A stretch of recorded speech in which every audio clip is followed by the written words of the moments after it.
2 દિવસ કમોસમી વરસાદની આગાહી વ્યક્ત કરવામાં આવી છે। હવામાન નિષ્ણાંત અંબાલાલ પટેલ દ્વારા આ મોટી આગાહી, જેમાં સૌરાષ્ટ્ર અને દક્ષિણ ગુજરાતમાં ભારે વરસાદ રહી શકે છે।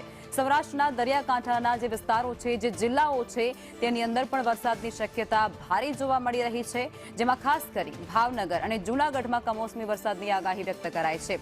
અને આ તરફ દક્ષિણ ગુજરાતમાં ભરૂચ અને સુરતમાં પણ ભારે વરસાદની આગાહી વ્યક્ત કરવામાં આવી છે। હવે 2 નવેમ્બર સુધી વરસાદ રહેશે। કોઈ ભાગમાં વરસાદનું જોર રહેશે, ઝાપટા રહેશે। દક્ષિણ સૌરાષ્ટ્રના ભાગોમાં વરસાદ રહેશે, ક્યાંક જોર રહેશે। દક્ષિણ ગુજરાતના ભાગમાં ભરૂચ સુરતના ભાગમાં વરસાદ રહેશે, ક્યાંક ભારે વરસાદ રહેવાની શક્યતા રહેશે। આ ઉપરાંત મધ્ય ગુજરાતના ભાગો, અમદાવાદ ગાંધીનગરના ભાગોમાં પણ વરસાદી ઝાપટા રહેશે।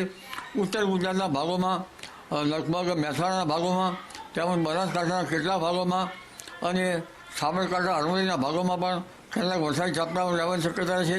પૂર્વ ગુજરાતના ભાગોમાં પણ વરસાદી ઝાપટાઓ રહેવાની શક્યતા રહેશે અને ધીરે ધીરે વરસાદી જોર ઘટતા વાતાવરણ સ્વસ્થ થવા લાગશે અને તારીખ 5 નવેમ્બર સુધીમાં કંઈક વિષમ અને વાદળાવાળું હવામાન રહી શકે, પરંતુ તારીખ 4 થી 8 નવેમ્બરમાં એક બીજો પછી વિક્ષોપ આવશે।